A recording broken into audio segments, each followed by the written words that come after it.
देखिए पीछे वाले चैप्टर में हम लोग पढ़ रहे थे सेमीकंडक्टर अर्धचालक। अब अर्धचालक में हमें पढ़ना क्या आज है, हमने आपको पीएनपी तथा एनपीएन समझा दिया था। तो पीएनपी की हमें पढ़ना क्या है, क्रियाविधि पढ़ना है। पीएनपी की क्रियाविधि तथा इसके पश्चात एनपीएन की क्रियाविधि। तो आज हम पढ़ेंगे एनपीएन की क्रियाविधि। देखिए क्या हम लोग पढ़ रहे थे, अर्धचालक ना। अभी चैप्टर आपका चल रहा था अर्धचालक, सेमीकंडक्टर बोलते हैं इसको आप। इसमें आज हमें पढ़ना है आपको पीएनपी की क्रियाविधि। हमने आपको समझा दिया था कि पीएनपी क्या होता है। पीएनपी के बारे में हमने आपको बताया था कि यहाँ पे आपने देखा था बाएं तथा दाएं तरफ आपका पी होता था और बीच में क्या होते थे, पतला परास एन होता था। ठीक है, फिर पी को आप किस क्रम में जोड़ते थे भाई, तो फॉरवर्ड क्रम में, अग्र अभिनीत क्रम में जोड़ा था।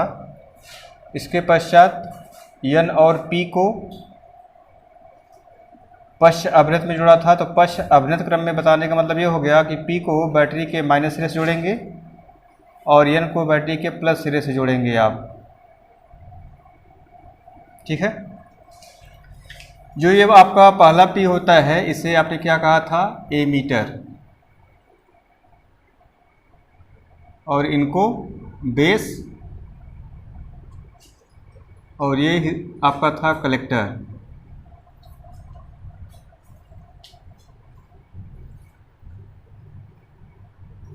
हमने आपको बताया था इसे हम संग्राहक भी कहते हैं।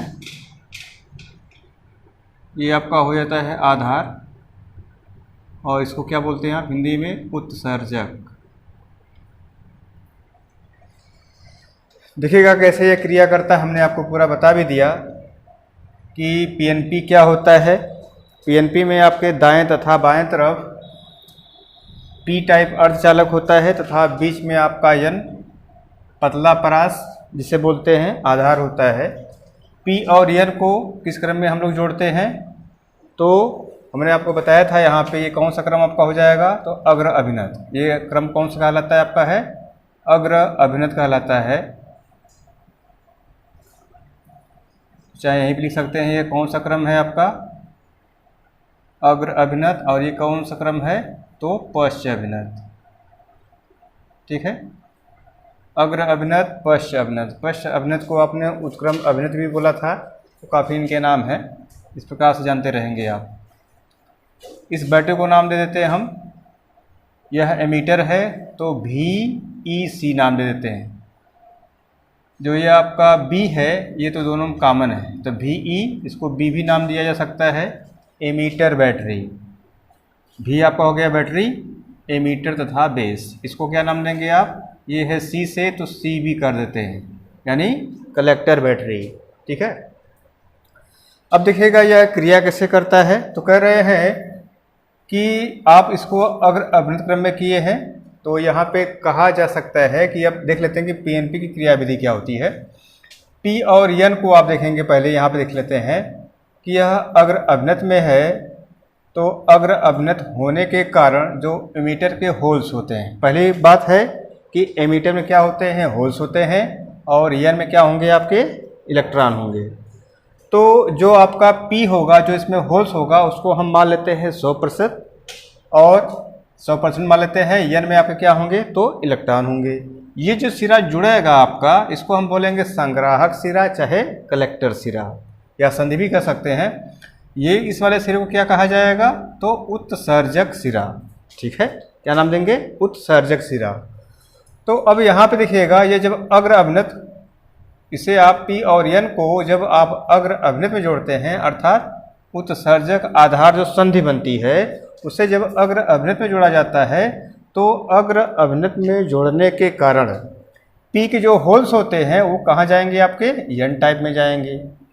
जब ये एन टाइप में जाते हैं तो हमने कहा कि जो होल्स होते हैं उसको हम 100% मान लेंगे। तो पी के जब होल जाते हैं एन में तो क्या करते हैं, वह उनको उदासीन करते हैं। क्या करते हैं, उदासीन करते हैं। तो कुछ होल्स उदासीन करने में क्या हो जाएंगे, खर्च हो जाएंगे, क्योंकि ये पतला है तो जल्दी से उदासीन कर देंगे। जो शेष बचे आपके होल्स होते हैं इस पतले बेस को पार करके कहाँ पे जाएंगे, कलेक्टर में जाएंगे। कहाँ जाएंगे, कलेक्टर में जाएंगे। इसके पश्चात देखिएगा जब ये चले गए यहाँ पे तो ये n को जो आपके इलेक्ट्रॉन थे उसको उदासीन करने में जब यह उदासीन हो गया इलेक्ट्रॉन, तो जाहिर सी बात है कि यहाँ पर इलेक्ट्रॉनों की क्या हो जाएगी, कमी हो जाएगी।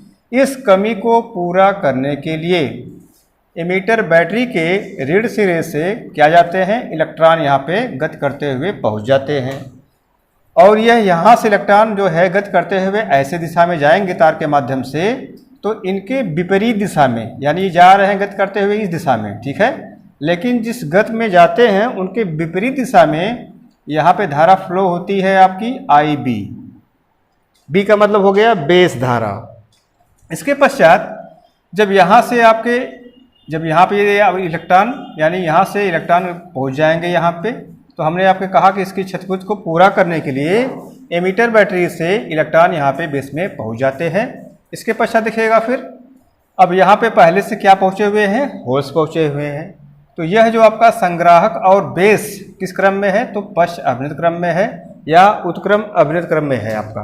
तो पश्च अभिन्नत में होने के कारण यहाँ पे क्या रहेगा, यहाँ से ये आपका माइनस सिरा है तो ये इलेक्ट्रॉन यहाँ से निकलेंगे और यहाँ कहाँ तक पहुँचेंगे, आपके संग्राहक के सिरे तक पहुँचेंगे। और यहाँ पे पहले सिर क्या बैठे हुए हैं, तो पी में क्या आपको बताया, होल्स बताया। पी में पहले से भी होल्स हैं और इधर पार करके भी क्या आए हुए हैं, होल्स आए हुए हैं। ज्यों ही यह संग्राहक सिरे पे पहुँचते हैं तो यह जो इलेक्ट्रॉन है उनको क्या कर देता है, उदासीन कर देते हैं। क्या करते हैं, उदासीन करते हैं। उदासीन करते हैं तो इस दिशा में यह गति कर रहे हैं और इलेक्ट्रॉन जिस दिशा में गति करता है ठीक उसके विपरीत दिशा में धारा फ्लो होती है। कौन सी, यहाँ पे IC बहती है, यानी कलेक्टर धारा। IC धारा प्रवाहित होती है। यह दोनों धाराएं मिलकर IB तथा IC धाराएं मिलकर किधर प्रवाहित हो जाती है, तो वो एमीटर धारा की तरफ, यानी एमीटर की तरफ प्रवाहित होती है, जिसे हम एमीटर धारा कहते हैं IE।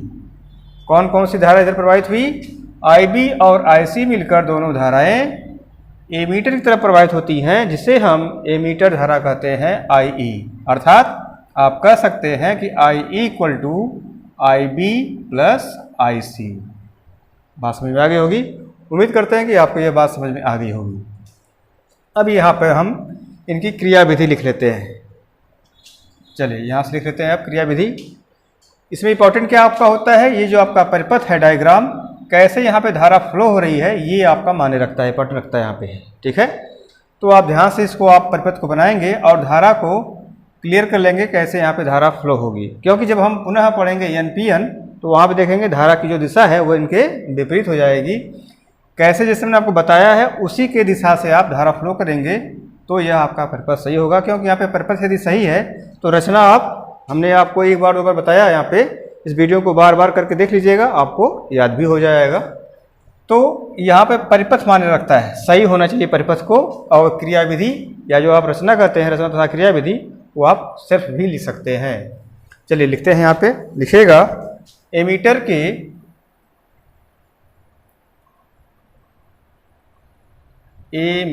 के होल किस क्रम में हमने आपको बताया था, संधि के अग्र अभिनत, संधि के अग्र अभिनत, अग्र अभिनत होने के कारण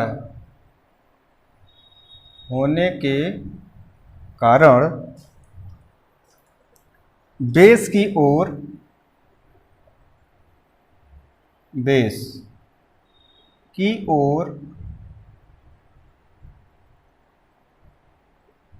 त्वरित होते हैं, बेस की ओर त्वरित होते हैं। इनमें से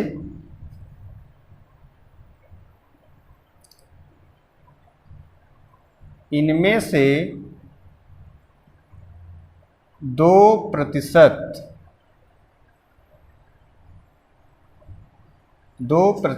होल इलेक्ट्रॉनों इलेक्ट्रॉनों को उदासीन करने में खर्च हो जाते हैं। शेष 98% होल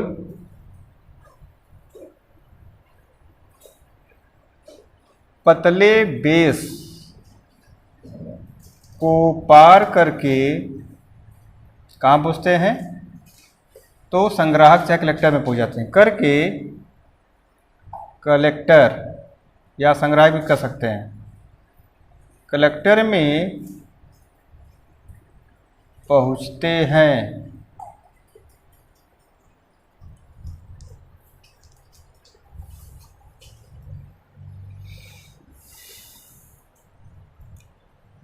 अब चलेंगे यहाँ पर जो क्षतिपूर्ति हुई है उसके बारे में लिख लेते हैं। लिखेंगे बेस में इलेक्ट्रॉनों की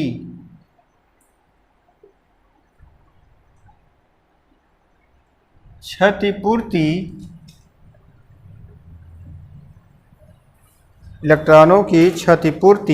के लिए इसको नाम क्या दिया है? Ammeter battery. एमीटर बैटरी के ऋण सिरे से इलेक्ट्रॉन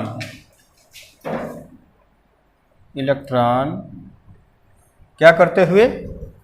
तो गति करते हुए बेस की ओर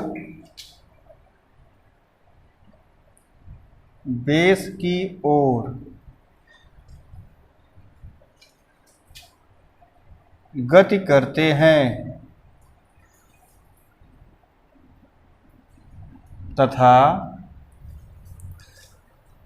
विपरीत दिशा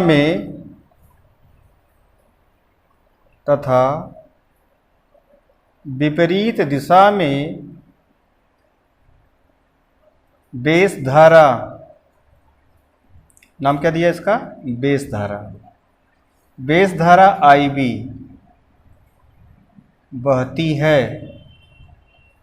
ठीक है, अब चलते हैं पुनः कलेक्टर के पास।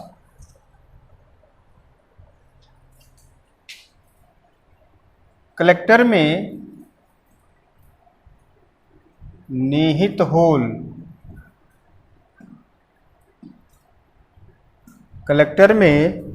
निहित होल इस संधि में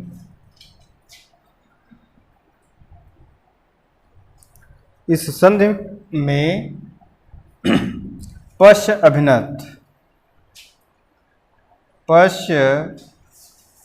अभिन्नत होने के कारण संग्राहक सिरे की ओर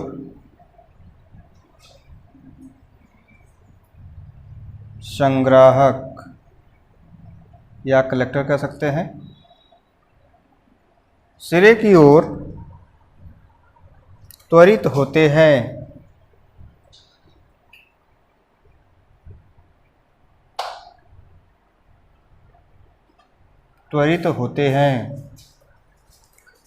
ज्यों ही होल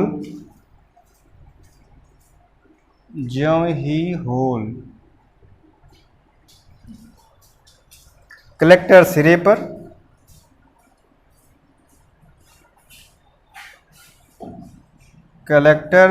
पर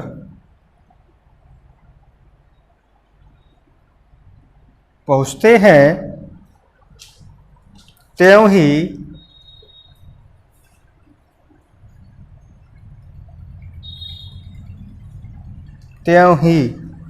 कलेक्टर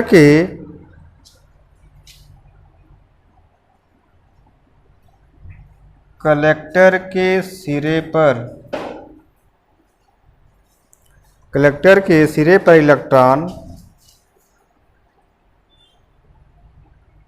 क्या करेंगे? पहुंचकर पहुंचकर उदासीन, पहुंचकर उदासीन कर देता है। अतः कलेक्टर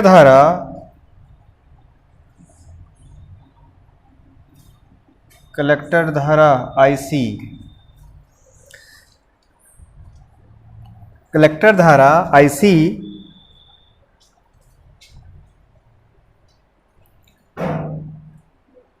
विपरीत दिशा में बहती है। बहती है या प्रवाहित होती है। IC तथा IB धाराएं मिलकर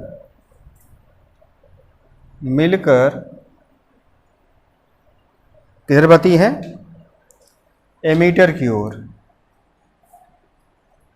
एमीटर की ओर बहती हैं, जिसे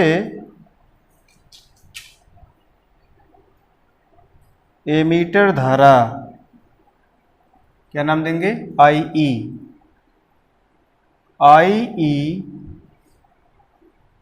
कहते हैं। अतः अब अगला यहाँ लिख लेते हैं, अतः I = IB + IC। ठीक है, तो इस प्रकार से कंप्लीट हो गया आपका